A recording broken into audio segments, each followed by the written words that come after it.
Olá, começa agora o Religare Conhecimento e Religião. A poesia tem o poder de transformar vidas através de palavras e versos. Quando aliamos este gênero de literatura com a teologia, temos teopoética. Analisando as obras da poetisa e escritora mineira Adélia Prado, é possível identificar este diálogo entre teologia e literatura? Como seria, então, a teopoética de Adélia Prado? Hoje no Religare, para falar sobre esse assunto, eu recebo aqui na TV Horizonte o teólogo Felipe Magalhães Francisco. Bem-vindo, Felipe. Prazer. Olá, Flávio. É uma alegria poder estar com você para conversar sobre esse tema tão caro. Envie uma pergunta sobre algo que você queira saber sobre a relação entre teologia e literatura na obra de Adélia Prado aqui para o Felipe. Anote aí o número do nosso WhatsApp. 31 é o código de área de Belo Horizonte, 99642-8473. E você já está seguindo o Religare no YouTube? Ainda não? Procure por Religare Conhecimento e Religião lá no YouTube, inscreva-se no canal, marque o sino para ser avisado quando um novo programa for postado. Acompanhe e compartilhe o Religare. Eu, quando falei com uma pessoa ainda há pouco que a gente ia conversar sobre a Adélia Prado, a expressão foi assim, uau! E eu disse, mas por quê? Porque o padre Fábio de Mello fala muito da poesia de Adélia Prado. Mas antes da gente falar sobre esse seu interesse de pesquisa sobre Adélia Prado, acho que valeria a pena a gente ajudar o nosso telespectador a entender esse termo teopoética. A gente já falou sobre isso aqui no Religare, o colega Alex Vilas Boas, lá da PUC do Paraná, já esteve aqui no Religare, falou sobre isso. Mas o que você poderia ajudar a gente a compreender desse termo teopoética? Porque a gente vai falar dele várias vezes hoje, né?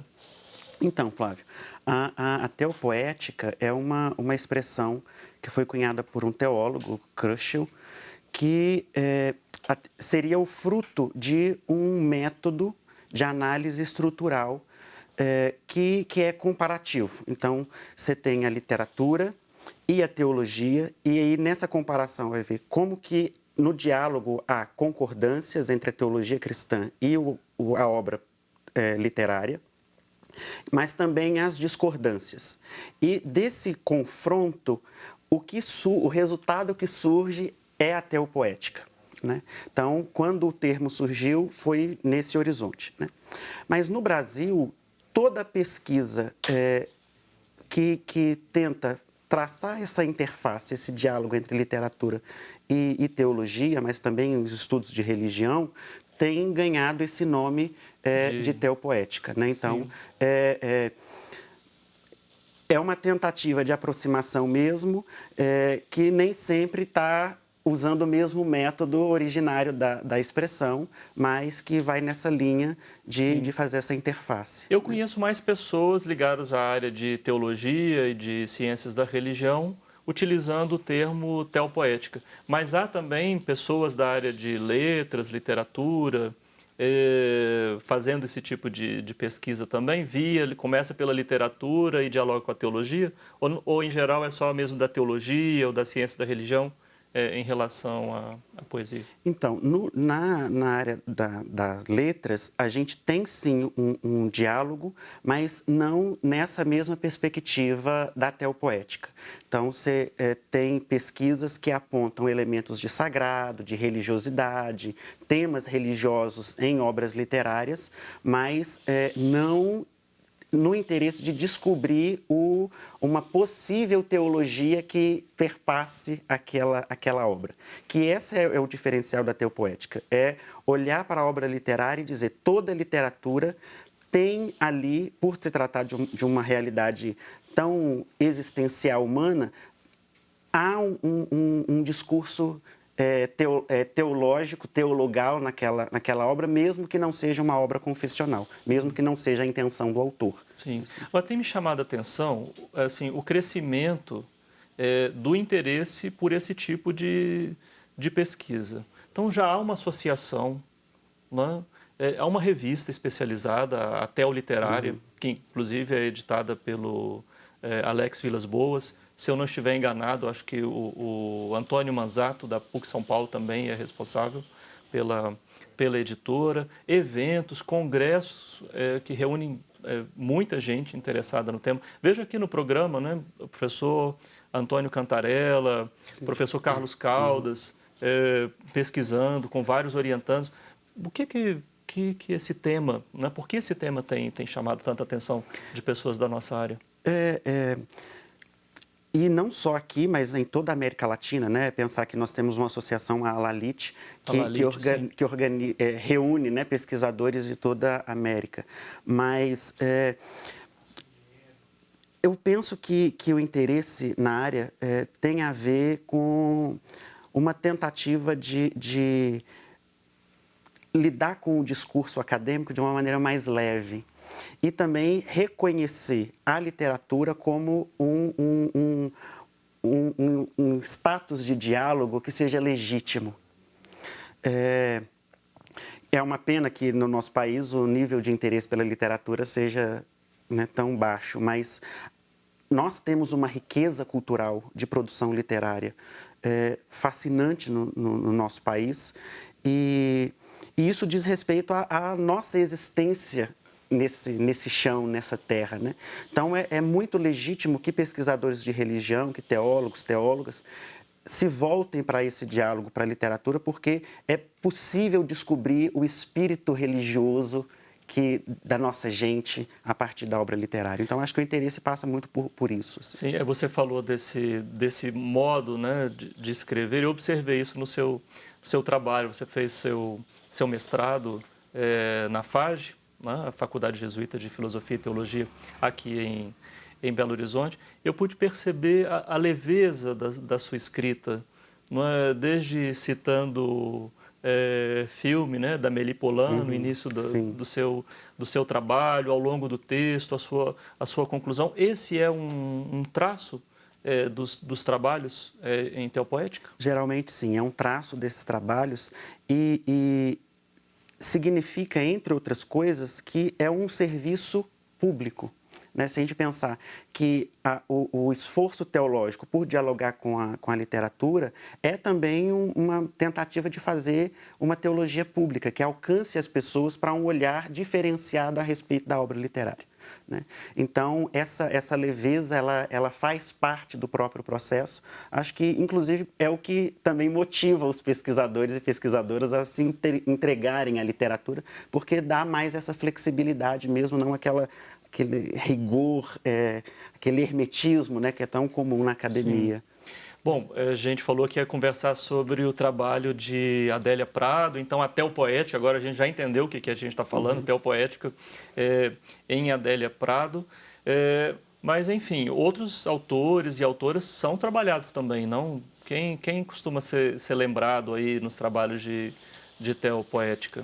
Então, o que embasa essa interface do ponto de vista epistemológico, né, é pensar que toda obra literária é possível estabelecer um diálogo a partir dela. Né? Independente dessa obra literária ter traços religiosos explícitos ou não, se o autor ou a autora tem uma vinculação religiosa explícita ou não. Né? Então, a gente tem visto crescer a quantidade de pessoas estudadas. A Adélia Prado é muito estudada aqui no Brasil, né, porque é uma literatura confessional e religiosa, mas também Drummond, né, o Alex Vilas-Boas, né, que foi citado, ele estudioso de Drummond, né, nós temos pesquisa, o Antônio Manzato, que é um dos primeiros a puxar essa conversa no Brasil, que se dedicou a ler a obra de Jorge Amado. Então, nós temos quem pesquise Murilo Mendes. Então, o espectro dentro desse diálogo é bem amplo, sim. bem variado. Bom, essa pergunta eu não sabia, viu, Georgina? Eu recebi pela produção aqui depois. Quando eu acabei de fazer a pergunta, o produtor me avisou assim, acabaram de mandar uma pergunta sobre isso. Georgina Lima, aqui do Santo Antônio. Né? Temos outros escritores, escritoras mineiros que entram no campo da teopoética. Acho que, em parte, você... Mas, enfim, por que você resolveu trabalhar a teopoética e a Adélia Prado? E a gente conversa depois, no segundo bloco, um pouco mais sobre isso. Por que Adélia Prado? Então, O contato com a poesia, na minha experiência pessoal, foi assim, de conhecer a obra de Adélia. Eu tinha lido por causa de estudos de ensino médio, mas assim, o contato mesmo de tomar gosto pela literatura foi por Adélia, e isso me motivou a querer destrinchar um pouco melhor o universo pradiano, né? Eu me lembro, quando comecei a trabalhar na PUC, isso que em 96, com a disciplina Cultura Religiosa, né? Enfim, esse mundo tão diverso, dos vários cursos, quando a gente entrava com algo via poesia, isso sempre cativava muitas pessoas, atraía muito para a discussão. Sempre gera o interesse. Do fenômeno religioso. E depois, algumas vezes, eu pude trazer também alguma coisa da Adélia. E é impressionante a reação das pessoas à poesia de Adélia Prado. E para quem é de Minas, então, nem se fala, né? Porque conversa com o nosso cotidiano mineiro, né? Bom, vamos saber um pouco mais, então, sobre a teopoética de Adélia Prado daqui a pouco. Hoje, no Religare, eu recebo o professor de teologia, Felipe Magalhães Francisco. Estamos falando sobre teopoética na obra de Adélia Prado. Você pode participar do programa de hoje enviando perguntas pelo nosso WhatsApp. Anote aí o nosso número 31, código de Belo Horizonte, 99642-8473. Nós vamos fazer um breve intervalo, mas voltamos já.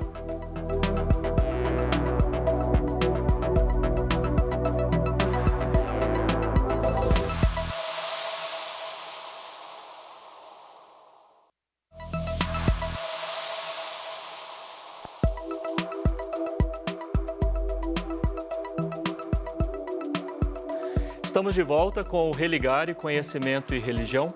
A teopoética, na obra de Adélia Prado, é o tema do programa de hoje. Aqui no estúdio eu recebo o professor de teologia, Felipe Magalhães Francisco, professor na PUC Minas, em Uberlândia, não é isso? Você quer mandar uma pergunta para o nosso convidado aqui, para o Felipe? A gente está falando, como eu disse, sobre Adélia Prado, teopoética na obra de Adélia Prado. Então, anote aí o nosso WhatsApp 31, que é o código de Belo Horizonte, 99642-8473. Estamos esperando a sua participação. Felipe, o que marca o início da obra de Adélia Prado? Ela conta que, desde muito nova, ela chegava a rascunhar alguns versos, né? Mas ela disse que esses versos não eram bons e tal. E ela, então, já mais madura, ela começa a produzir, né, literatura, mas não de maneira, no interesse primeiro de, né, publicar. E com a morte do pai dela, o falecimento do pai, ela intensifica esse processo de escrever os poemas. E ela já era casada, já era mãe dos filhos, e então o primeiro livro saiu, ela já tinha 40 anos, né? E ela reuniu esses poemas, enviou para um poeta e crítico, que é o Afonso Romano Santana, né? E o Afonso submeteu esses textos de Adélia para o Drummond, né? E essa foi a porta de entrada de Adélia na literatura, né? Drummond adorou os textos e escreveu uma crônica no Jornal do Brasil, né, dizendo que o São Francisco não deixa nunca de cativar a gente e surpreender, né? Que na cidade do Divino estava chovendo fogo, né? Que Adélia era o fogo de Deus em Divinópolis. E isso, então, abriu as portas para Adélia. E aí veio, então, a publicação do primeiro livro, Bagagem, que já é um livro inaugural de uma obra que já nasceu amadurecida. E que já, nesse livro Bagagem, a gente já tem um esboço de tudo aquilo que vai ser desenvolvido depois por Adélia. Sim. Tem uma pergunta aqui do Marcos Aparecido, do Floramar, em Belo Horizonte. Ele pergunta sobre como identificar a teopoética em poemas, poesia ou em textos literários. Você poderia responder dando o exemplo como você fez isso na própria obra de Adélia? Então, no caso da minha pesquisa, eu já tinha como pressuposto a confessionalidade da obra de Adélia. Esse seria, então, o primeiro elemento, identificar a confessionalidade. Isso, no caso, porque é muito explícito, né? E ela, nas próprias entrevistas, fala que Deus é um tema recorrente na vida dela e pela própria experiência pessoal, e isso transparece nos textos. Então, identificando esse lugar, eu busquei perceber como que, cronologicamente, sobretudo na poesia, há a imagem de Deus ia aparecendo e se dando num desenvolvimento. Então, esse é um método possível, né? Então, a gente está dizendo de uma autora que escreve textos religiosos. Mas, se a gente pegar a obra de Drummond, Drummond era um agnóstico, né? Então, lendo a obra de Drummond, a gente vai buscar perceber aqueles temas que são caros à existência humana, né? Porque, no fundo, a literatura quer ser também uma maneira de dialogar com os grandes dilemas da existência, né? Diante desses temas, da maneira como o autor trabalha, e seja na prosa, seja na poesia, como que a gente pode identificar elementos que dialoguem com a religião, no caso de estudos de religião, ou como que esses temas, essas questões levantadas, as interrogações levantadas pelo texto, ela interpela o pensar teológico, né? Pensar como que o teólogo, a teóloga, enxerga traços de revelação, para usar uma palavra teológica, né? nesse texto literário. Você deixa claro no seu trabalho, você não escolheu um viés antropológico, você escolheu uma perspectiva cristológica. Esse seria um procedimento, pois então, como você está dizendo agora, escolher um traço da revelação, um tema da religião, um tema da teologia, para identificar no pensamento do autor ou da autora, esse é um passo. E por que você escolheu esse elemento cristológico em Adélia Prado? No Brasil, a pesquisa, geralmente, ela foca no dado antropológico para pautar esse diálogo, né? Então, a gente tem a obra do professor Manzato, né, que é inaugural. A gente tinha outras pessoas pesquisando, mas, de alguma maneira, Manzato inaugura como método, né, o diálogo. Então, ele defende o recurso de pautar esse diálogo teologia e literatura por meio da antropologia, porque toda a arte está impregnada do elemento humano. Esse é o pressuposto. E o próprio Concílio Vaticano II, na Constituição Pastoral Gaudium et Spes, propondo relações da teologia com outras áreas do saber, também levanta a literatura e a poesia e a arte em geral como um meio de conhecer a existência humana, as questões da existência humana, né? Mas, na minha pesquisa, eu quis dar um certo salto de pensar que a própria Constituição Gaudium et Spes diz que o mistério do ser humano só se revela à luz do Cristo. E, por se tratar de uma obra teológica, de uma estética teológica, né, procurar como que na própria revelação há esse elemento que é propriamente teológico, mas que se desponta na figura do Cristo. Então, o Cristo como o ponto de diálogo entre teologia e literatura, porque o pressuposto não é o que eu digo sobre eu, literato, digo sobre Deus, mas é como que a beleza, Deus se revela na obra de um literato que às vezes não quer falar sobre Deus, né? E você identificou na obra de Adélia um processo, você já até sinalizou isso ainda há pouco, né? Então, tem uma percepção inicial que vai modificando ao longo da obra. Você gostaria de falar sobre isso? Sim. Então, se a gente pegar os primeiros livros de Adélia, sobretudo os dois primeiros, Bagagem e O Coração Disparado, a gente vê que a religiosidade demonstrada nesses livros é uma religiosidade muito barroca, né, a gente diria assim. Então, a imagem que aparece é a imagem de um Deus terrível, de um Deus que causa terror, né? O terror como o lugar da separação mesmo do sagrado, que é sempre uma ameaça, né? Então, é próprio da experiência religiosa, a experiência de fascínio e terror, né? E essa imagem... Já dizia Rudolf Otto, né? Isso. E é muito próprio dessa primeira Adélia, né, a gente diria assim, essa imagem desse Deus que é o Deus ameaçador. É um Deus amor, mas ainda assim um Deus que está um pouco afastado. E a imagem, por exemplo, de um triângulo com o olho no meio, esse Deus que está espreitando, esse Deus que é o vigia, esse Deus que está ali o tempo todo procurando controlar, essa é a primeira imagem de Deus que desponta na obra de Adélia. Mas isso vai mudando na medida em que aparece a figura do Cristo.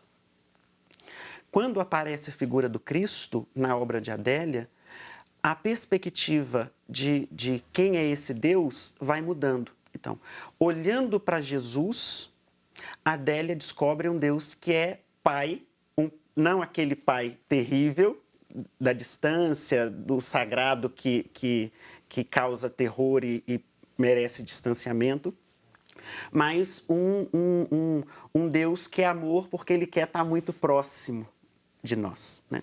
Isso é da produção mais recente dela? Não, da produção também já inicial. Inicial, isso. Então, quando a gente chega no livro Festa de Santa Cruz, Terra de Santa Cruz, desculpem, tem um poema que é um poema divisor de águas nessa imagem, que é o poema Festa do Corpo de Deus.